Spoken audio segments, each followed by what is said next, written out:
Calicut university B zone കലോത്സവത്തിനിടയിലും സംഘർഷം. കോഴിക്കോട് പുളിയാവ് കോളേജിലുണ്ടായ സംഘർഷത്തിൽ വിദ്യാർത്ഥികൾക്ക് പരിക്കേറ്റു. സംഘർഷത്തെ തുടർന്ന് പോലീസ് ഇടപെട്ട മത്സരങ്ങൾ നിർത്തിവെപ്പിച്ചു. ദിൽഷ തിലകനുണ്ട്. ദിൽഷ, അവിടെ എന്തായിരുന്നു പ്രശ്നം? ഇന്നലെ രാത്രി 12 മണിക്കാണ് ഈ നാടക മത്സരത്തിനിടെ സംഘർഷം ഉണ്ടായത്.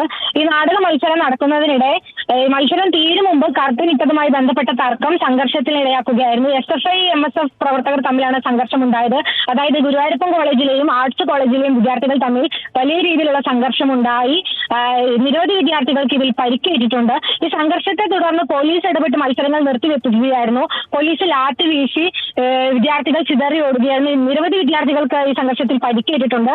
ഇതുപോലെ തന്നെ കഴിഞ്ഞ ദിവസം നാടൻപാട്ട് മത്സരത്തിന് അപ്പീൽ നൽകാൻ ഒരു കൂട്ടം വിദ്യാർത്ഥികൾ ഈ ഓർഗനൈസിംഗ് കമ്മിറ്റി റൂമിൽ എത്തിയപ്പോഴും ഇവിടെ സംഘർഷം ഉണ്ടായിട്ടുണ്ടായിരുന്നു. ഇന്നലെ രാത്രി 12 മണിയോടെയാണ് ഈ നാടക മത്സരം നടക്കുന്നതിനിടെ വലിയ രീതിയിലുള്ള സംഘർഷം ഉണ്ടായത്. പോലീസ് ഇടപെട്ട് അവസാനം ഈ മത്സരങ്ങളെല്ലാം തന്നെ നിർത്തിവെപ്പിക്കേണ്ട ഒരു സാഹചര്യമാണ് ഉണ്ടായത്. ശരി, ദിൽഷ തിലകനാണ് വിശദാംശങ്ങൾ നൽകിയത്.